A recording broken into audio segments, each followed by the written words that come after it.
सिंह। और दोस्तों, जीत हो तो ऐसी हो कि फतेह का जश्न लड़ाई की शुरुआत के साथ ही मनाया जाने लगे, जैसा कि 15वीं राष्ट्रपति बनने जा रही द्रौपदी मुर्मू के साथ हुआ। जब से राष्ट्रपति पद के लिए उन्होंने नामांकन दाखिल किया, अगली राष्ट्रपति वही होंगी, ऐसी बातों का दौर उसी वक्त से शुरू हो गया था। और कल जब वोटों की गिनती शुरू हुई तो जीत के जश्न के लिए उनके गांव में सुबह से ही तैयारियां भी शुरू कर दी गई, क्योंकि यह अटूट विश्वास था कि राष्ट्रपति पद की शोभा तो द्रौपदी मुर्मू ही बढ़ाएंगी। एक ऐसी महिला जिन्होंने अपने जीवन में चोटिल भावों और वक्त के बोझिल झंझावातों के सिवा कुछ नहीं देखा, लेकिन दृढ़ता ऐसी कि हर संकट से वो पार उतरी। एक नन्ही गुड़िया के साथ साथ दो जवान बेटों और पति को खो चुकी द्रौपदी मुर्मू मजबूत बनी अपने संकल्प और आध्यात्म के बल पर। और आज उनके उसी आत्मबल ने उन्हें एक ऐसा मुकाम नवाजा है जो इतिहास के पन्नों में स्वर्णिम अक्षरों में अंकित होगा, लाजमी भी है। 64 साल की द्रौपदी मुर्मू पहली ऐसी राष्ट्रपति होंगी जिनका जन्म आज़ादी के बाद हुआ है। जी हाँ, वो पहली राष्ट्रपति होंगी जो आज़ादी के बाद पैदा हुई हैं और राष्ट्रपति बनी हैं। वहीं उनके रूप में देश को दूसरी महिला और पहली आदिवासी महिला राष्ट्रपति मिल रही है, जिनके पक्ष में वो तो हैं ही जिन्होंने उन्हें राष्ट्रपति पद के लिए चुना। विपक्ष के कई नेता भी इस शख्सियत से प्रभावित हुए, तभी तो ऐसी खबरें भी निकल कर आ रही हैं कि द्रौपदी मुर्मू के पक्ष में 14 राज्यों के 121 विधायकों ने क्रॉस वोटिंग की है और ज़्यादातर कांग्रेस विधायक की क्रॉस वोटिंग की खबरें यहाँ निकल कर आई हैं। स्पेशली स्टेट्स भी ऐसे ही हैं जहाँ कांग्रेस सत्ता पक्ष में या फिर विपक्ष में है।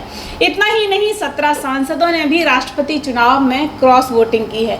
वैसे ऐसी संभावनाएं तो पहले से ही भांपी जा रही थी कि मुर्मू का चेहरा बीजेपी के लिए खास तौर पर ऐसे राज्यों में लाभकारी सिद्ध होगा जहां आदिवासी वोटर्स का अच्छा प्रभाव है।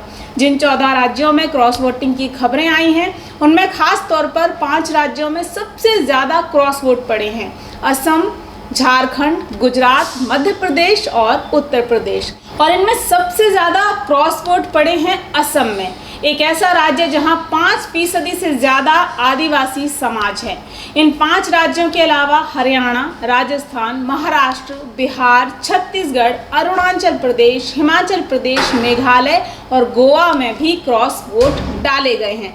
जाहिर तौर पर द्रौपदी मुर्मू का ये प्रभाव आने वाले लोकसभा चुनाव में जहां बीजेपी की चांदी करेगा तो वहीं कांग्रेस के लिए चिंताजनक साबित होगा।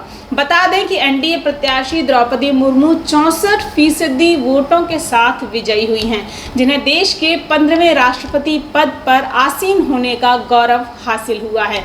वहीं विपक्ष के दमदार उम्मीदवार, राजनीति का एक चिर परिचित चेहरा, तेज तर्रार भाषा शैली और उम्दा राजनीतिक ज्ञान से परिपूर्ण यशवंत सिन्हा ने राष्ट्रपति चुनाव में 36% वोट हासिल किए। द्रौपदी मुर्मू की जीत के बाद राष्ट्रपति रामनाथ कोविंद और प्रधानमंत्री नरेंद्र मोदी ने उन्हें बधाई दी और इसके बाद पीएम मोदी ने द्रौपदी मुर्मू के आवास पर उनसे मुलाकात कर उन्हें जीत की शुभकामनाओं के साथ एक फूलों का गुलदस्ता भी भेंट किया।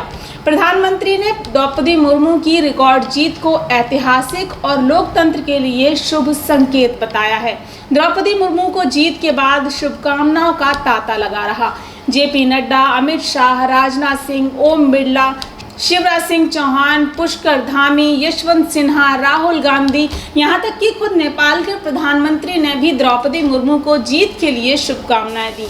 24 जुलाई को राष्ट्रपति रामनाथ कोविंद का कार्यकाल खत्म हो रहा है और इसके अगले ही दिन यानी 25 जुलाई को देश के 15वें राष्ट्रपति के रूप में द्रौपदी मुर्मू राष्ट्रपति पद की शपथ लेंगी। ना कोई चमक धमक, ना कोई लाग लपेट, ना प्रचार, ना प्रभावशाली दिखावे का प्रपंच। जमीन से जुड़ाव, चिंतन, आध्यात्म से लगाव, ध्यान, विद्या का गहन अभ्यास, ऐसे तमाम गुणों से परिपूर्ण प्रतिभा हैं देश की अगली राष्ट्रपति बनने जा रही द्रौपदी मुर्मू। अभी के लिए इतना ही, फिर मिलेंगे आपसे किसी खास जानकारी के साथ। तब तक के लिए नमस्कार। देखते रहिए देश रोजाना।